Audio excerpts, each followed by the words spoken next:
Hi, this is Paul Hemming. And Galen from FutureFactory, the platform and membership that invites you to design your own adventure through sight and sound. And we're on the Edge of NFT, your gateway to embark on an adventure through the ever-evolving landscape of Web3. Keep listening. Hi, NFT curious listeners. Stay tuned for today's episode and learn how FutureFactory has transformed 20 years of immersive spatial design ideation into a vibrant, multi-dimensional, and experiential membership that lasts a lifetime. Plus, how obtaining their very own spaceship completes one creator's artistic vision.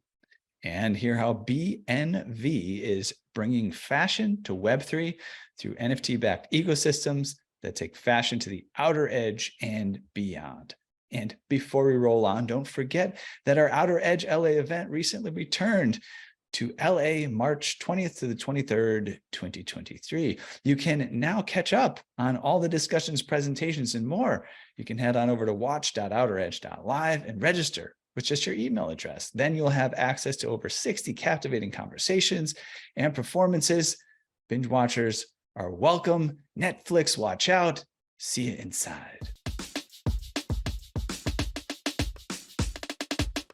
Welcome to the Edge of NFT, the podcast created by Jeff Kelly, Ethan Janney, and Josh Krieger, the podcast that brings you the top 1% of Web3 today and what will stand the test of time. We explore the nuts and bolts of the business side and also the human element of how Web3 is changing the way we interact with the things we love. This podcast is for the dreamers, disruptors, and doers who are pumped about this ecosystem and driving where it goes next.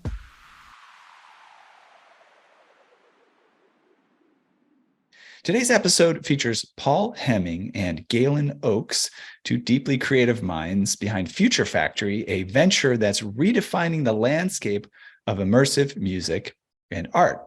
Let's get a little bit on Paul. Drawing from a diverse tapestry of life experiences, Paul's path has been anything but conventional. From obtaining a film degree to running a record store in Oakland, these experiences have shaped him into a creative force. Now he channels his amalgamation of sight and sound into this ambitious project, FutureFactory, in LA. He sees this endeavor as a testament to the limitless potential of an imagination unfettered and the realization of unbound dreams. Accompanying Paul today is Galen Oakes, the creative director at FutureFactory.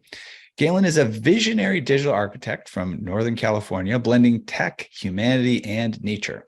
From Bali to San Francisco, his vibrant creativity has transformed passion into a profession.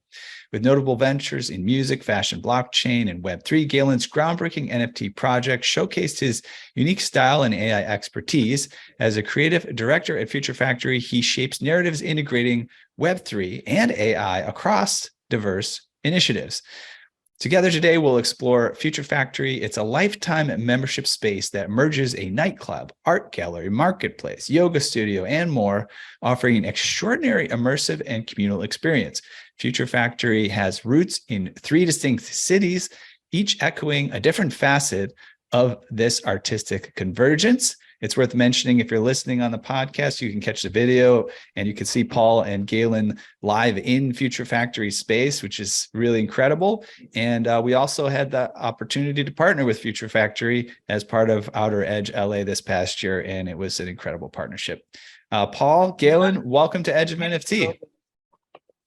Good to have you here.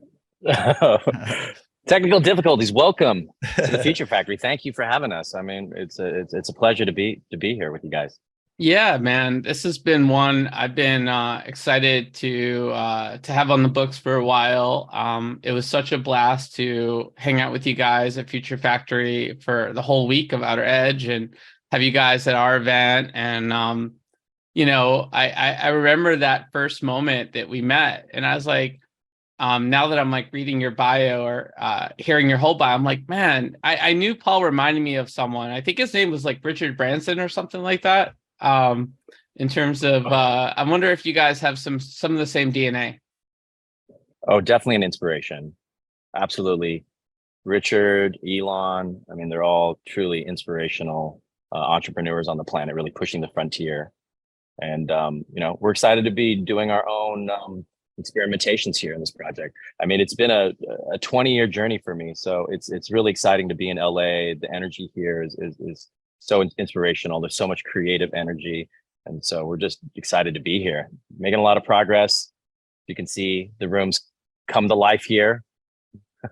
Yeah, it almost feels like Future Factory is just like a life-size choose your own adventure game. Maybe we can just start things off by telling our listeners a little bit of the inspiration behind this amazing project. Yeah, I mean, there's so many inspirations. It's a lifetime of inspiration, right? I mean, just as a kid, I'm just a kid, and I'm in my toys have just gotten bigger. But I mean, I love immersive experiences. I've been building immersive entertainment complexes for about 20 years now. I mean, I think it started with my record store, after hour spot in Oakland. So like that's where like I was DJing, went from film school to DJing to opening a record store. And so I always wanted to reinvent any kind of endeavor that I started. And the record store was such a kind of a fascinating microcosm of the nightlife community. You had the DJs and the label owners, and the club kids would come to get the flyers. And there was just this entire community. And I really designed it in a way that made it immersive. We had a music studio in the basement. We threw parties, and that was the seed that grew into everything that I'm doing now. I was able to open the first nightclub, Temple, in San Francisco in 2007. And I was always committed to like immersing everybody in artwork, right? Having installations everywhere. I had a bunch of friends that were artists that I'd met over the years. This was years before I'd actually opened the art gallery. And I just would turn the entire experience into something that was memorable before people were using words like immersive. It was really important to surround the space with art and kind of depart from a traditional nightclub design where you just had like flashing lights and movers, but instead like you were embedded in a sculpture.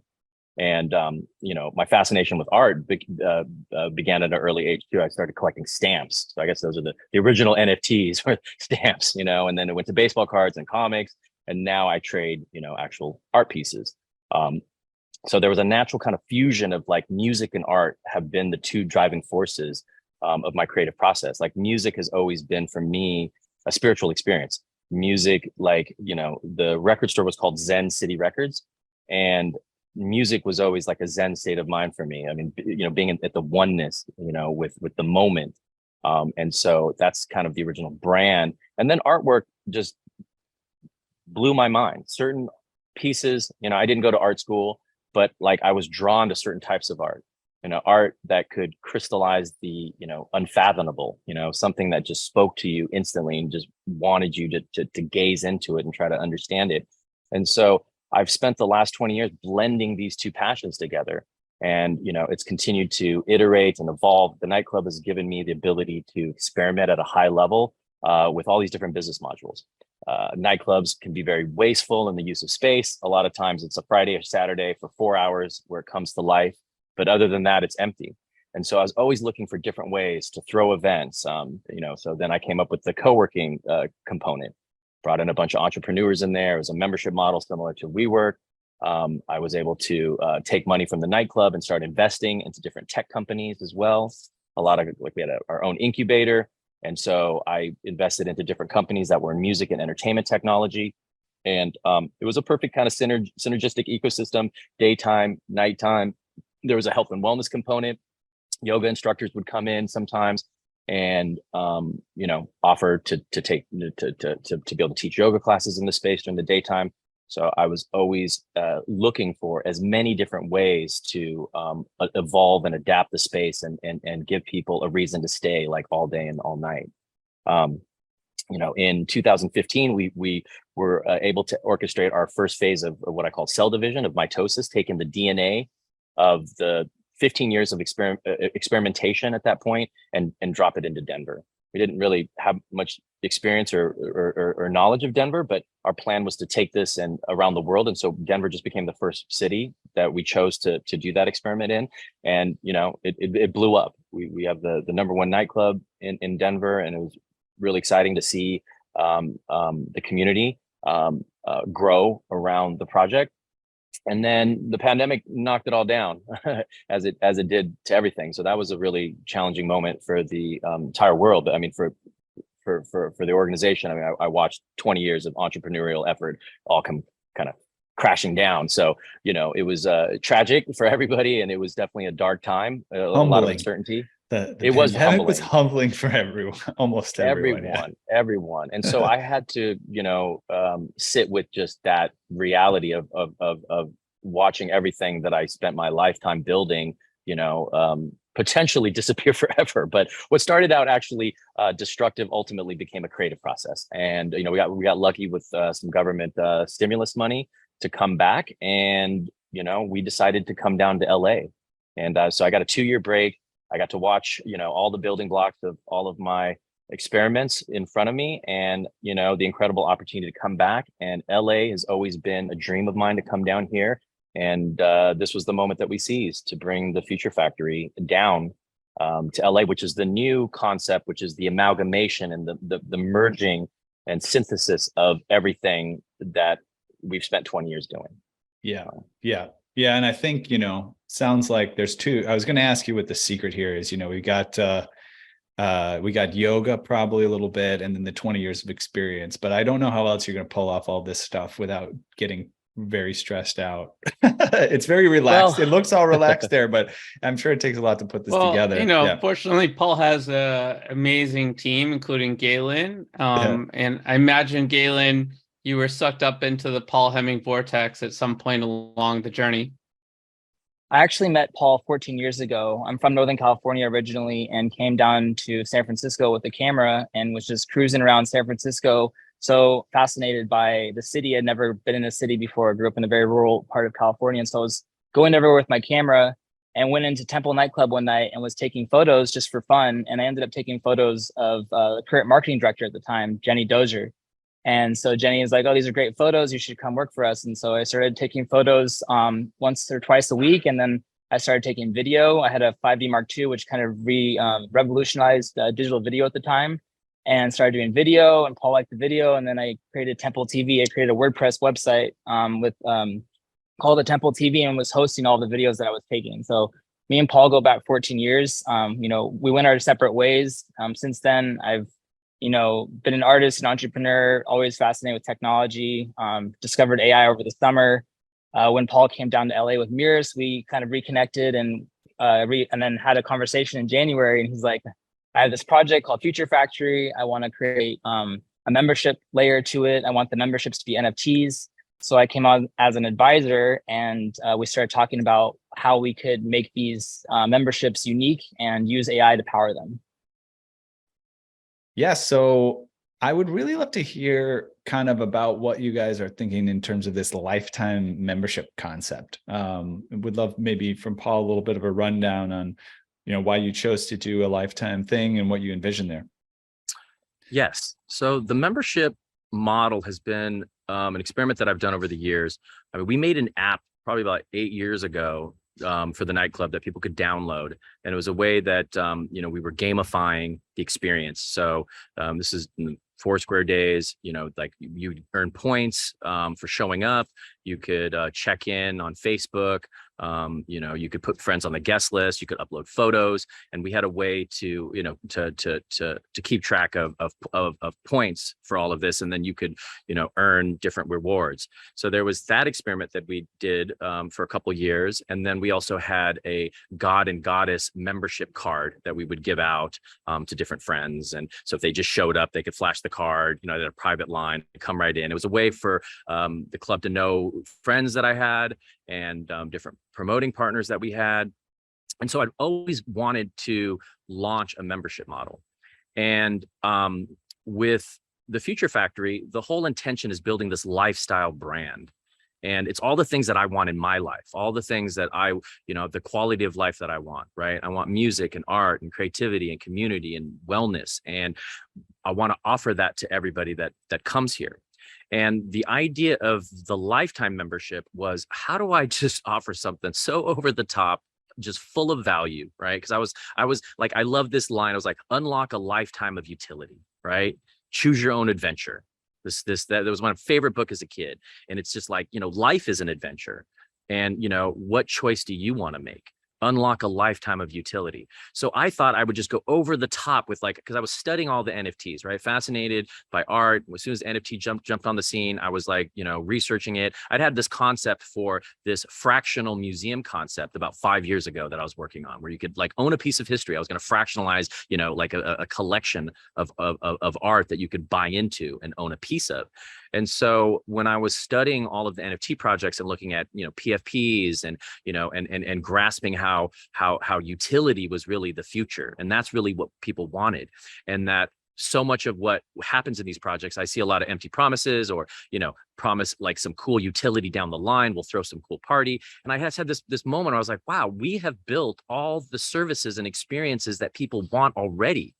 And what if we gave them a lifetime access, right? How many could we sell? How many could we service? How much money could we raise? And then I just got really excited because I was like, wow, this is going to be the key to being able to fund expansion, fund cell division, and truly deliver on the promise of a lifetime of utility, because we've been here for a lifetime already. We've been open for 15 plus years. We're in 3 cities. We survived the pandemic. So I really believe that we can we can deliver on that lifetime of utility. And I wanted to be able to reward people for believing in the vision and believing in the dream and wanting to come in early and say, you are a founder, you are a Future Factory futurist founding member, and that has its benefits, and it comes with a lifetime of access. So yeah, totally. And I had the privilege of seeing sort of the LA downtown location in its early infancy, and how your crew of 20 plus folks came in and just transformed it into basically the vision in your head. I felt like I needed a hard hat or something, but there's a lot of components here that we should break down, because it melds wellness, yoga, co-working, nightlife, and art. Without sort of moving the camera around, can you kind of talk us through a little bit of a tour of the space? Yeah, absolutely. So V1 of this project in San Francisco was in one building, in one 40,000 square foot building. There's a basement, 3 levels, and a rooftop. The second version was in Denver. It was 2 buildings, side by side, conjoined with openings. And the third version in LA is more of a campus. So it's really what I've been looking for in this evolutionary journey: more space, indoor, outdoor, connecting, volumes of space that can be utilized for different purposes at different times of the day. So I've always been searching for like maximum utility, maximum functionality, modularity. And so that's what we're doing here. Like in this room, this is the holodeck, the Cubitron, the immersive experiential entertainment space, one of them, but it's a sound and light healing chamber. It's a podcasting studio. It's a film set, it's a hackathon space. It's whatever it needs to be. So this is the main show-stopping room that when people come in through our tunnel of light and blast through the wormhole fog screen that we're installing, they're entering into a new dimension of nightlife. So that's the jumping off point. Yeah. As soon as they come through the space, they're always presented with kind of like a fork of options. You go out into building C, which is a 360 projection mapped room that will also serve a multifunctional space. We'll be doing film shoots in there, aerialists, performers, will be dancers, however we can use the space all day, all night is the intent. We had a fire breathing transformer creature during Outer Edge. That's Cryoman. Absolutely. We had Cryoman. We had the ice cream truck, the puppet, the adult puppet show, the beat making puppet rapper, and then we had the stilt walking, flame throwing robot. We had a UFO on a scissor lift. So it is an immersive circus, right? It's the Future Factory and the interdimensional circus. That's one of our taglines there. So there's 3 essential event spaces, right? And then from the event space, there's 2 more buildings that you can access. One is the marketplace. So that's where the record store will live, the clothing store boutique, where we'll be working with different local fashion designers. That's our merchandise, our version of the Disney gift shop. When you're exiting and you're like, I want to buy the hat, I want to buy the shirt, I want to buy, some artwork, I want to buy some music, I want to buy some clothing. And that's where you buy the NFT. That's the end of the sales funnel, where this whole experience is really giving you the experiential moments that will want to steer you to buying one of the memberships. And then on the other side, there's going to be a giant robot head, and you'll be able to go into the museum through the robot head. There'll be an immersive music instrument there, like a jam station, like a modular jam station where, 5 people can press buttons, turn knobs, make the robot talk, and make music essentially. And eventually you'll be able to print your experiment and be able to turn that into an NFT as well. And then through that, there'll be a museum with about 200 original pieces, some of which will be augmented. I've had this vision about augmenting a museum where you could stand in front, hit a trigger, with like Apple glasses or something, and you would have the artist pop up like Princess Leia, out of like R2-D2, and tell you about the piece. Right? Instead of like listening with the headphones, you actually have the artist tell you about their process and about the piece that they created. It's a vision I've had for years. And then you go into the art gallery space, which is also a co-working space, community lounge. And then upstairs we have the makerspace labs. And then you go over across the tunnel, and then you go into the daytime yoga space. Nice. So daycare? Is there a daycare? Is there daycare? Sorry. Yes. Well, yeah. Coming soon. It's night care. What we do. Night we do care. There for you go. adults, right? There Because there's no reason we never really grow up. Nice. It's incredible. And it has to come from a vision that starts from somewhere. It's pretty impressive. You guys are incorporating AI in some sort of creatively charged IRL stuff. Can you tell us a little bit more about how you're integrating some AI into things? Yeah, I'll talk a little bit about kind of the starting point, and then I'll kick it over to Galen and can kind of break down the process a little bit. But I'm a futurist, right? We all are, and so I can hear the future in music, I can see it in art, and I can grasp it in ideas. And anytime something pops up, I'm on it, right? Projection mapping we were doing like 10 years ago, motion connect, interactivity, we were doing it. And, as soon as AI emerged, I was all about it. Like, how can we optimize? We're using ChatGPT to write blog posts and to write bios and to just kind of help fine tune and iterate ideas, to have like a brilliant assistant, right? Available at any moment to answer your questions. It's just like, it's incredible. We really are living in the future.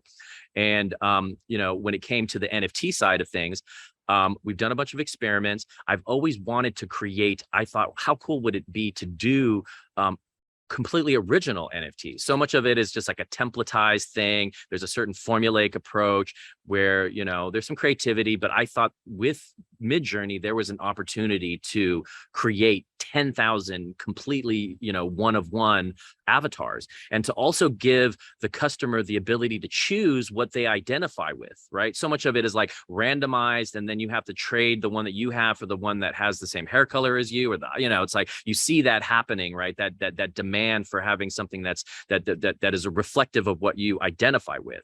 And so with those kind of conceptual building blocks, I saw the opportunity, where the cost to be able to create unique avatars was now available to us. And so I conceptualized this spectrum of types that I wanted to reflect all of, my interest in history, with archetypes, with cultural, icons. And we just kind of came up with about 100 different types. So I was able to kind of program in and say, okay, I want, the goddess, the warrior, the priest, the shaman, the sorcerer, the hacker, whatever different type that we could come up with. And then I handed it over to Galen to work his magic. He's been doing some amazing stuff with AI. I was watching a couple projects that he did, and it was just blowing my mind. Just like how brilliant some of these pieces were. And so I knew he was the perfect guy to be able to add his magic to really bring them to life, as you can see in the background. So I'll let him kind of talk more about his process and, what his journey that he's been on to be able to kind of gain mastery of that tool. Yeah. I'm a creative, and I just want to say first and foremost that being a creative, I embrace AI and any tool that I can use to radically generate ideas. So big fan of AI and all of the potential that it holds.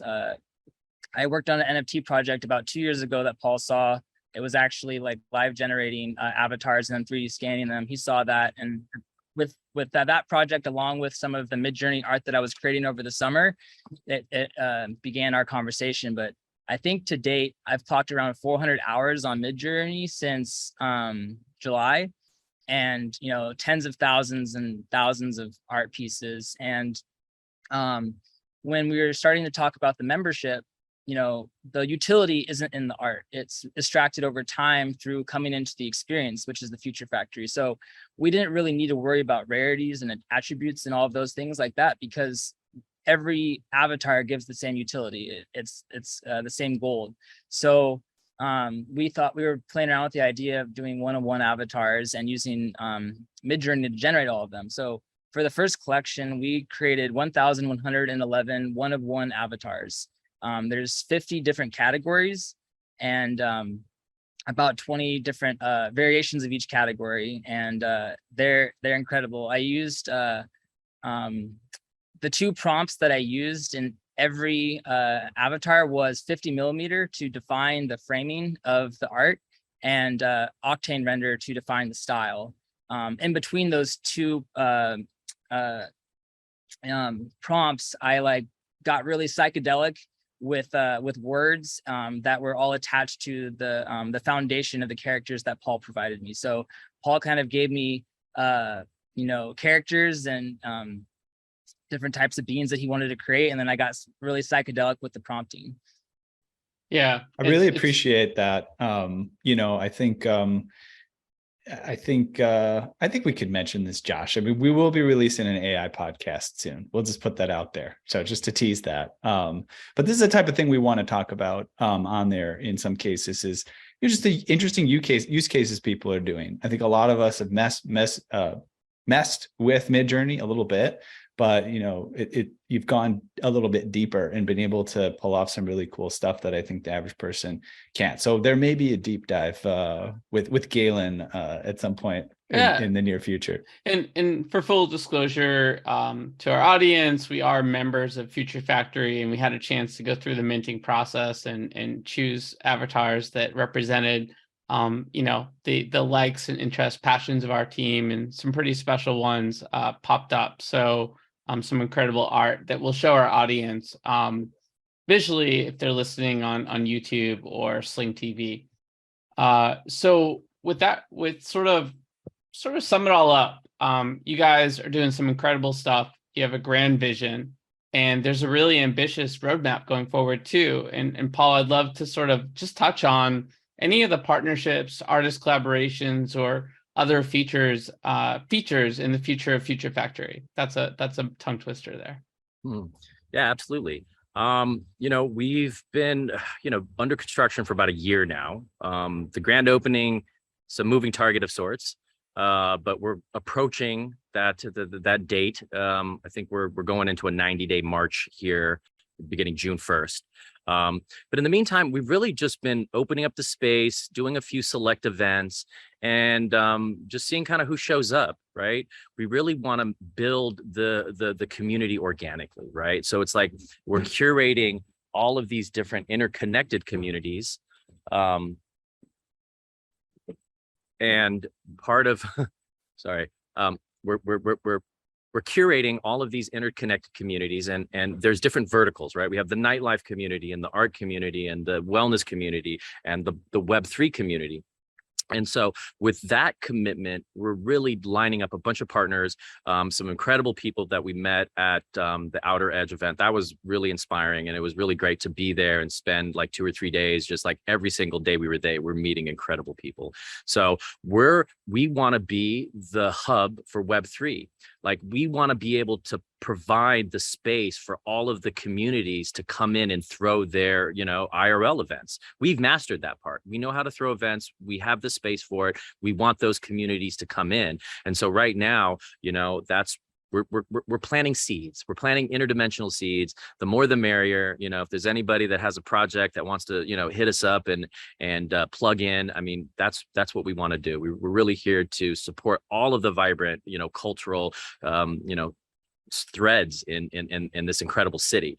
And NFTs and Web3 and blockchain and you know, augmented reality. I mean, anybody that has a project in any of those sectors, you know, we'd love to work with. Yeah, and you know, obviously, our collab for Outer Edge LA was just the beginning. I'm sure there'll be more adventures in our future as well. Yeah. So thanks a lot for all the answers to the questions and the inspiration and everything, guys. I think we'll head on over to our special Spotlight Hot Topic segment now. And so let's get rolling with that soon. Our featured guest can jump on camera, and we'll give an intro for him and what's going on. So today's hot topic features Nathan Minsberg of BNV, the virtual destination for designers, creators, and global fashion brands.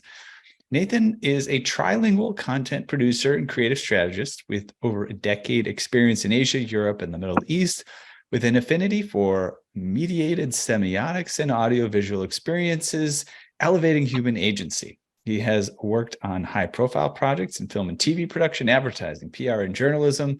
In 2017, he directed and released his first documentary film.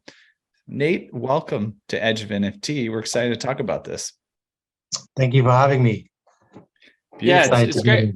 It's great to have you, Nate. And like, it's such a appropriate episode, right? Where we're talking about sort of this IRL visually stimulating immersive experience. And you've been breaking ground in the digital world in this area for quite a while. Could you share a little bit about how digital fashion is acting as a platform for co-creation in your latest project? Yeah, for sure. And actually, first of all, as a side note, it's quite funny because I actually bumped into Galen in New York when we were there for NFT NYC. That's where we met. And this is the second time where we seem to be meeting. And we had a very deep conversation inside a nightclub about, what is IRL experiences and what does it mean to bring this sort of digital landscape into the lives of people physically, digitally, fidgetly. And so it's great to be here. And so what we're doing at BNV is really sort of building an ecosystem first and foremost. And it might sound like a very sort of technical word, but really we believe that there's no reasoning behind NFTs if it's not backed up by an entire ecosystem that allows for these digital assets to actually have influence, power, and especially power for the user himself and not just the brands and the creators that come in. So BNV is brand new vision. We deal mostly with digital fashion. We've also moved over the last few months into phygital fashion as well. But the idea is that we work with big brands from Tommy Hilfiger, Coach, Diane von Furstenberg, and smaller up-and-coming designers like Victor Vine Santo and Natasha Zinko. And we basically help them transition into this new, exciting landscape that is Web3. We build in-house all of our wearables with an incredible team of 3D designers and metaverse tailors. But then we also build all of the smart contracts. We own land in various metaverse worlds from Sandbox, Decentraland, High Street. And we're basically also about to launch, which is the most exciting part, over the next few weeks, our own metaverse world called BNV World. BNV World is a little different to other worlds. It's an infinite loop rather than a flat surface world. Your avatar, which we've built, it's our own unique avatar system. Your avatar comes naked. You dress it, you modify it with text-to-image AI, and you're basically also able to onboard and import your PFPs into this world so that you basically give a three-dimensional body to what is otherwise a two-dimensional JPEG, if you will. I just want the ability to eat pizza, ice cream, and steak whenever I want, and pasta in particular, without my avatar gaining weight. That's the goal. So that's the goal for It's some. achievable. I think that's achievable, Josh. There's also the dynamic avatar ideology that actually, if you're running through a forest and you hit a rock, then actually your garment should be torn up. Or if you spend a couple of years lost inside the forest with no food, then you should get skinnier. So, everybody has their own different understanding of what it means to be an avatar in the virtual world. But the definitive sort of answer is that you can be anything and anyone you want to be. I wanna throw the avatar I minted for Future Factory into your virtual world. I think that would pretty dope. What do you think, Paul? Yeah. Well, we actually created the smart contract in a way where we can upgrade the assets that are attached to them. So our plan for long term is to be able to actually turn that, that portrait into a skin that you can walk around whatever metaverse you prefer. So that's exactly our thinking. We're not trying to be a closed off metaverse where we want people to just come in to our world and play within our system. We're actually a base. We want people to come in, dress and modify, but actually what we provide is interoperable copies of your high resolution wearables so that you can go into various different worlds, still wearing your asset and earning from it in various play, wear, earn, craft ways. But also, like you said, Galen, we want people to come in and sort of take their Bored Apes and CryptoPunks and Doodles and sort of be able to wear them as a skin on top of the face and the helmet. That's awesome. Yeah, you mentioned interoperability. I guess that's that's so essential, especially in digital fashion. And so really appreciate you taking strides to make sure that that's a possibility. How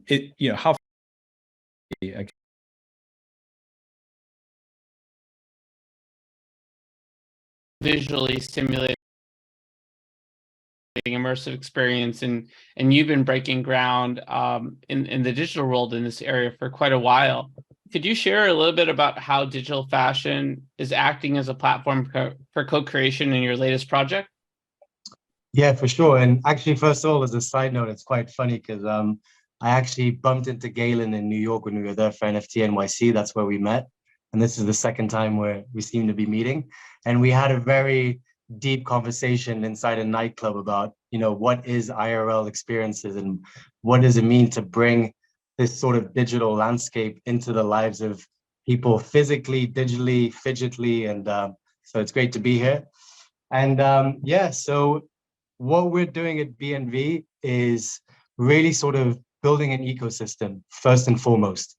And it might sound like a very sort of technical word, but really we believe that there's no reasoning behind NFTs if it's not backed up by an entire ecosystem that allows for these digital assets to actually have influence, power, and especially power for the user himself and not just the brands and the creators that come in.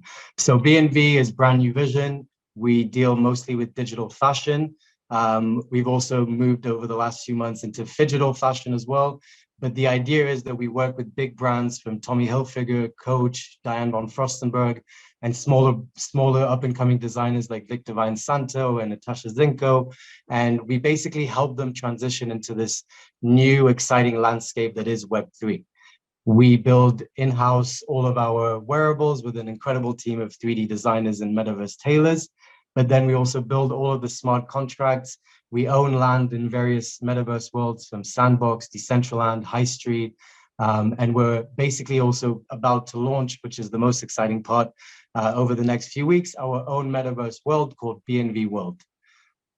BNV World is a little different to other worlds. It's an infinite loop rather than a flat surface world. Your avatar, which we've built, it's our own unique avatar system. Your avatar comes naked, you dress it, you modify it with text-to-image AI, and you're basically also able to onboard and import your PFPs into this world so that you basically give a three-dimensional body to what is otherwise a two-dimensional JPEG, if you will. I just want the ability to eat pizza, ice cream, and steak whenever I want, and pasta in particular, without my avatar gaining weight. That's the goal. So that's the goal for It's some. achievable. I think that's achievable, Josh. There's also the dynamic avatar ideology that actually, if you're running through a forest and you hit a rock, then actually your garment should be torn up. Or if you spend a couple of years lost inside the forest with no food, then you should get skinnier. So, everybody has their own different understanding of what it means to be an avatar in the virtual world. But the definitive sort of answer is that you can be anything and anyone you want to be. I wanna throw the avatar I minted for Future Factory into your virtual world. I think that would pretty dope. What do you think, Paul?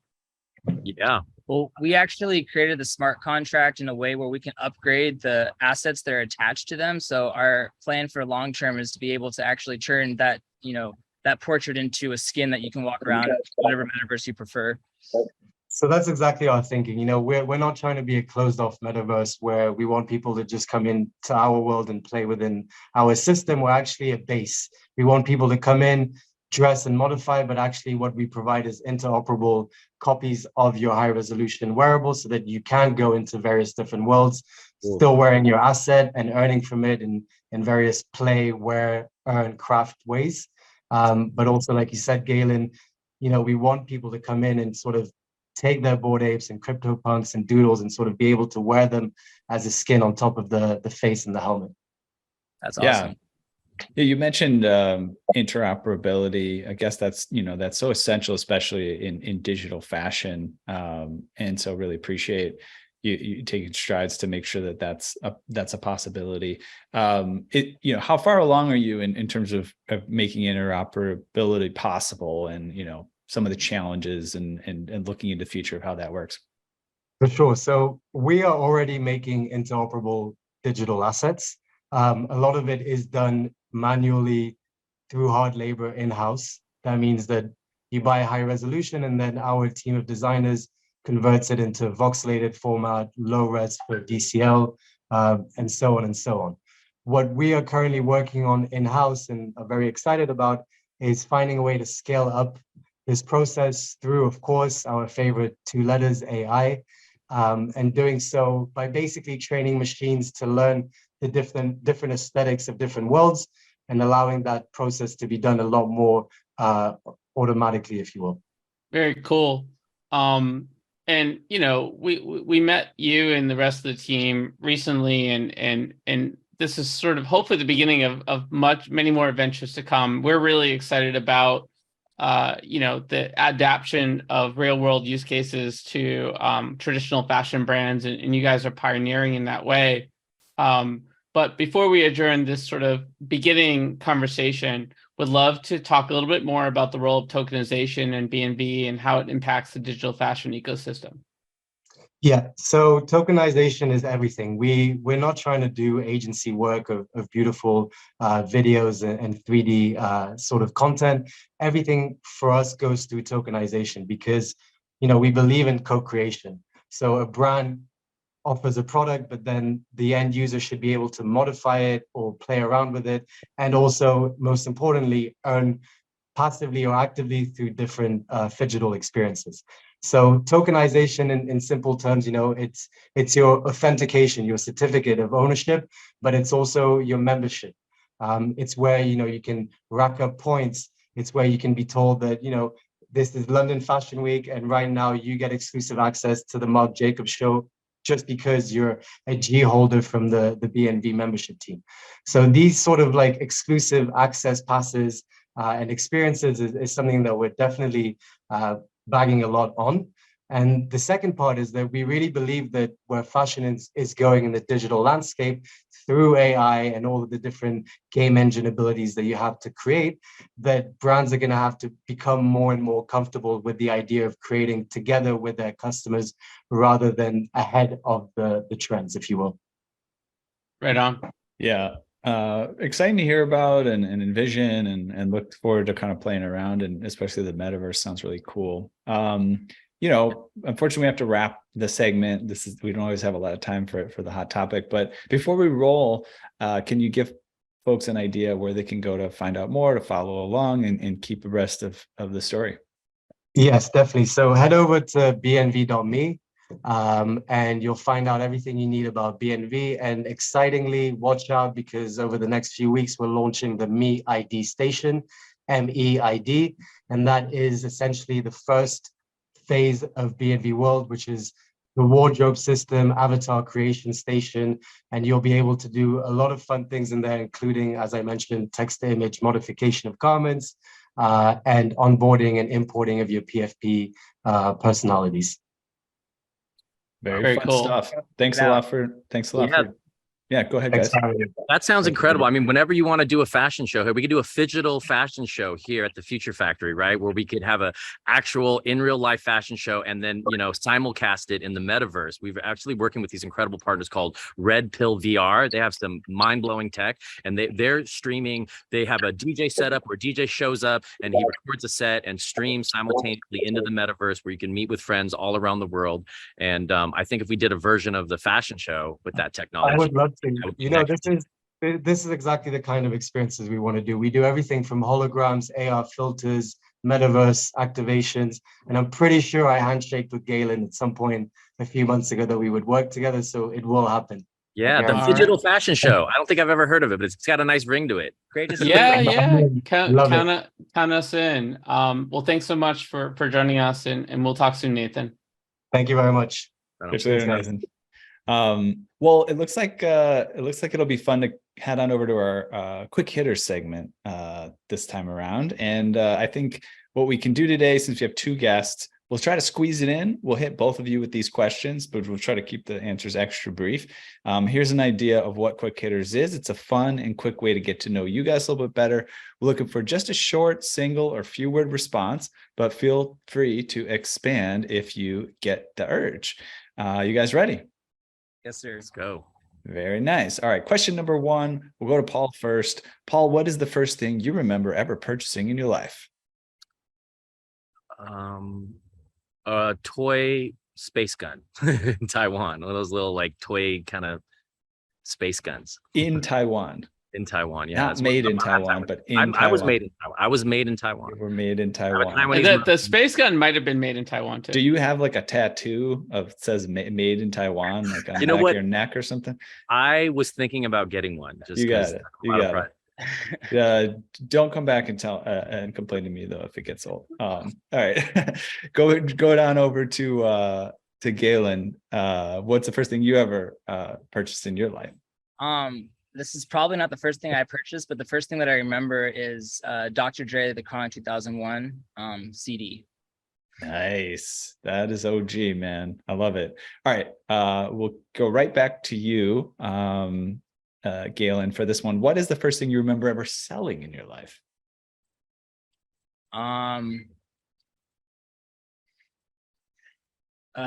Probably cannabis. All right. Cannabis. That is actually not Cannabis. the first time that's come up on the show, but Yeah, it it's is happened. Web3, right? Right. Yeah, I grew up in Mendocino County, so yeah, I got started a little earlier than others, probably. Just a rite of passage. Yes.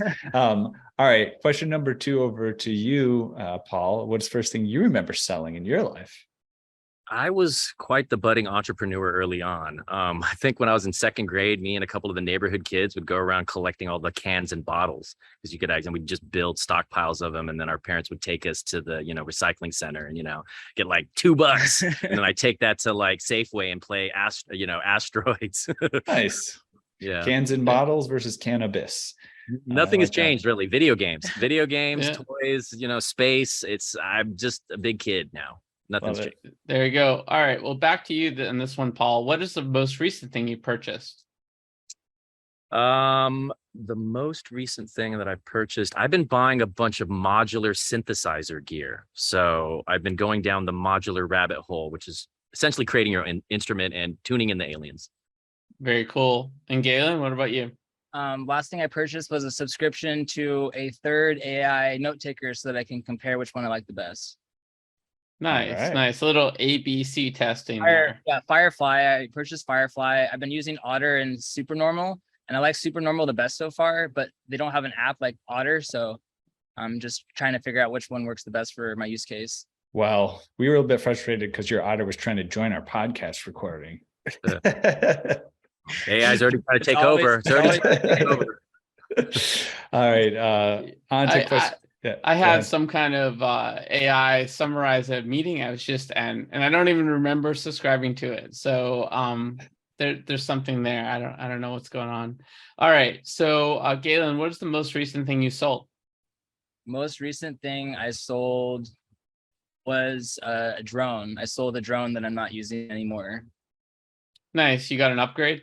Yeah, I have the Mavic Cine 3 and I've had the Mavic Cine or the Mavic 2 Pro for like the last year to sit in my closet, so I just finally sold it. Makes sense. Ditch those old drones. Paul, what about you? I don't know if I ever sell anything. I just like keep it all. I'm a pack rat. People have to force me. I could be on an episode of Hoarders. I'll give you a hint. Did you sell a membership lately? Did you sell a drink maybe? Oh, You know? That's the business. That's Yeah, not it's a him business. personally. Yeah. Personal. No personal True. sales. So no personal sales. Got it. All right. Perfect. All right. Next question, number 5. Back to you, Paul. What is your most prized possession? Whew. probably a couple paintings. There's a couple paintings from my favorite artists. There's one called Transcendental Disaster from Mars One. It's just a magical painting. You guys will get to see it. It's going to be in the museum. It'll be augmented, and it's just a magical, like it's what heaven, I think, would look like. Awesome. How about you, Galen? What's your most prized possession? I would say right now it's being able to be working here at the Future Factory with Paul and all the amazing people that we're interfacing with daily. Like, this is, I can't put a cost on it. It's better than any material thing that I have right now in my life. All right, sounds good. Well, if you would like to acquire something else, question number 6 asks, if you could buy anything in the world, digital, physical, service, or experience that is currently for sale, what would it be, Galen? It would probably be my dream eco resort that's been already built, and I could just buy it from them. Nice. Nice. Prefabricated, perfect resort. That sounds good. Yeah. All right. And then back to you, Paul. If you could buy anything in the world, digital, physical, service, experience currently for sale, what would it be? It'd be a spaceship all day. Just the Oh, actual. See I love- now. You know, one that's super luminal though. Yes. Because I don't have years and years to, to try to just travel at the speed of light only. I need like warp drives. I want to visit other galaxies, not just other planets, but it's a big universe out there. Yeah. I have to say, now I think about it, we've had several guests say that they would like to buy a trip into space, but nobody's actually said, hey, why don't I just get the actual spaceship? Take it whenever I want. Exactly. Right now I'm building nightclubs that look like spaceships. So someday I can build spaceships that look like nightclubs. There you go. Perfect. There you go. That's awesome. All right, Paul, I'm excited to hear your answer to this one. If you could pass on one of your personality traits to the next generation, what would it be? I think just my creative passion and energy and spark to always be building and to just share the wonder and the mystery of existence and just to keep building. I love that, the wonder and mystery of existence. Yeah, that's beautiful. What about you, Galen? Honest, inspiring, optimistic intention. Like, I don't know, I want people to be optimistic about the future and all of the ways that technology can help us live more harmoniously with each other in the planet. Like, there's so much potential within reach, and we just need to keep believing that anything is possible and we'll be able to create whatever we want to. There's like I wonder if there's like a German word for that, all that, like Fahrvergnügen, the joy of driving, the joy of the future. Like, if there isn't a word for that,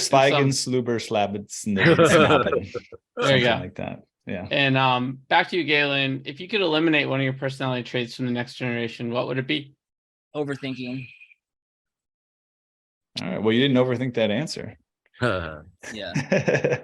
And Paul, what about you? What personality trait would you eliminate? Stress.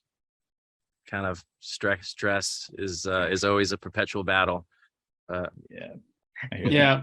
It's the eustress and the distress, right? It's like, and I guess pursue the eustress, get rid of the distress, Yeah, like I mean, I think this is the plight of the entrepreneur, right? Because I think stress can be healthy and cause drive to get things done faster than other people would think is possible. But it's also very stressful to have those ambitious goals and to try to execute them. So it's definitely a double-edged sword there. Appreciate your response. All right, next question, number 8. That was question number 8. We're going to move on to number 9, and we'll kick it back to Paul. Easy. What did you do just before joining us on this podcast? I was problem solving. I was juggling planets. My avatar is the interdimensional robot juggling planets. So we have 2 events. There was some miscommunication. We had a podcast. We had a podcast studio to set up. So we were doing our thing. Yeah, taking care of business. All right. How about you, Galen? What were you doing before you joined us? earlier this morning, I was using ChatGPT to write the bio that I gave you for this podcast. And I also was generating some mid-journey avatars to celebrate Pride Month that started today. Awesome. Well, I hope ChatGPT didn't fabricate any of your history, because So, it's yeah, not good at history. So what I use it for is I basically write a bio. Like I wrote my bio and then I just run through ChatGPT. I think a lot of people are having issues with AI because they're treating it very transactionally. And if you can actually like talk to it like an amazing writer and kind of like, okay, here's the first draft, like run with it. Like you can do amazing collaborations with AI. You just need to know how to talk to it. Totally get that. All right. So we covered what you do before, and the next is the reciprocal. Back to you, Galen. What you going to do next after the podcast? Get back to work. I'm here every day in the Future Factory working on all the amazing things that are coming in the future. And so gonna probably sync with Paul and see what's next on the list to get done. All right. Checking them off the checklist. All right. And Paul, finally, let's wrap it up with you. What you going to do next after the podcast? Oh, I got a bottleneck of meetings waiting for me, but I've got an incredible team of super creators that are showing up today, and it's the fun part. We're jamming, we're iterating. I love to bring as many creative powerhouses to the table as possible. All right, and I understand we have a bonus question Josh would like to ask. Let's hit that, Josh. Yeah, Paul, you've been in the nightclub and sort of event business for a long time. What is the most memorable performance at any of your venues that you have had the opportunity to experience firsthand? Wow, there's been so many, but I think one of the most memorable experiences that I've had of late was the first event that we got to throw after the pandemic. There was a certain magic that was in the air after being shut down for 2 years, and so much of what everybody took for granted taken away, like dancing, hanging out with your friends, going out to a venue. And when we were able to fill that room, I was in Denver for this artist named Medusa, who had a bunch of hits, and it was just, I'm getting goosebumps actually a little bit reflecting on that moment, because it really was magical to see everybody there. It was like New Year's times 100. It was just palpable electricity in the room, and it was magical. Medusa, cool. We'll check that performer out too. It's so nice to get goosebumps and not think it's a symptom of a fever from COVID or something. Yeah. All right. Well, that concludes our quick hitter segment. And so we'll get on to the next one. And that will be our shout out.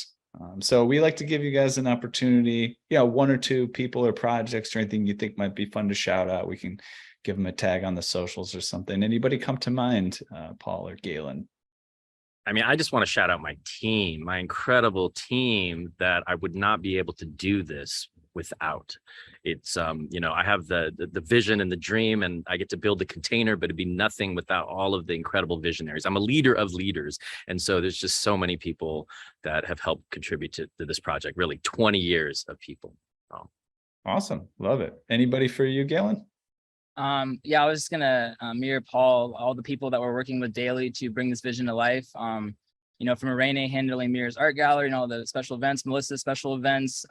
We just brought on Andrew Seeley, who's going to help curate our wellness program. He's an incredible Ali yoga instructor. We have a lot of different people that we're working with, and it's incredible to work at such a high level with some of the most brilliant minds on the planet. Awesome. Love it. Brilliant minds, leader of leaders. Can't get any better than that. All right. Well, that's kind of nice to note to end on sort of the general podcast content. So we'll start to wrap it up here. And the next thing would be just to find out where listeners can go to learn more about you and the projects that you're working on. So Paul, what do you think? Where should we go? Websites, social, stuff like that? Yeah, right now, I mean, we have FutureFactory.xyz, where you can kind of find all the information about our membership model. We're just about to kind of launch our V2 of the website, and all the information will be there. Yeah, we're also on Instagram at FutureFactory.xyz and on Twitter, FutureFactory.LA. And you can find Discord links on both of our social channels. And we've been posting about events that we've been having. We're not officially open until September, but if you follow us on our socials, you can maybe hear about some pop-up events that are happening before then. And we're going to be having the 10-year anniversary of Mirrors Art Gallery on 7/7. And we're going to be having an incredible art exhibit with Orbseer. He's unveiling his new project on a 75-foot screen. It's a 3D screen. I've seen a lot of amazing stuff in my life. He's my favorite living visual artist. And so he's having an event here 6/23 and 6/24. We'll be announcing those ticket links on our social channels as well. So there's lots of magic happening, and looking forward to sharing it with you all.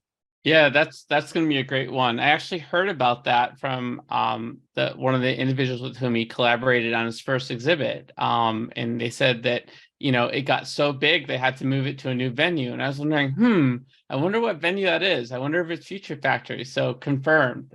Makes a lot of sense. So that was a really popular sold out exhibit a little over a year ago. And so this one I'm sure is going to be really incredible as well. And guys, thanks. We're doing a pretty incredible giveaway. So if you're enamored by Future Factory, Paul and his team have graciously given us one of the OG Genesis memberships. Is that correct, Paul? That's right. So tune in to our socials for that contest. It's going to be epic. One of the more highly valued contests that we've done. I mean, a lifetime membership to a multiple city Web3 sort of think tank. You're not going to want to miss this contest. Thanks, guys. Yeah, awesome stuff. And just to follow up, if people didn't get the idea, you'll see on the video, you'll see on the websites, it's beautiful spaces, inspiring, visually, but it's the people also that really what it comes down to is the people that you meet in places like this. So don't forget that when you enter to try to get your hands on that, it's not just a pretty picture or a fun space. It's a lot of cool relationships that you'll be able to get into. Yeah, it's a lifetime membership of unlimited nightlife music events. You can unlimited yoga events, unlimited art events. There's a lot there, so it's hard to wrap your head around, but it's a lifetime to be able to come in this space whenever you want when we're open to the public. Rock on. All right. Well, we have officially reached the outer limit at the Edge of NFTs for today. Thanks for exploring with us. We've got space for more adventures on this starship, maybe Paul's starship as well. Invite your friends and recruit some cool strangers that will make this journey all so much better. How? Go to Spotify or iTunes right now, rate us and say something awesome. Then go to edgeofnft.com to dive further down the rabbit hole. Look us up on all major social platforms by typing Edge of NFT with no spaces and start a fun conversation with us online. Lastly, be sure to tune in next time for more great content. Thanks again for sharing this time with us today. The views and opinions expressed on the Edge of NFT podcast reflect solely those views and opinions of the show creators and its guests. We're learning as we go, just like you. Please make sure to do your own research. Our podcast is not financial advice. There are multiple strategies and not all strategies fit all people. You understand that you are using any and all information available on or through this podcast at your own risk.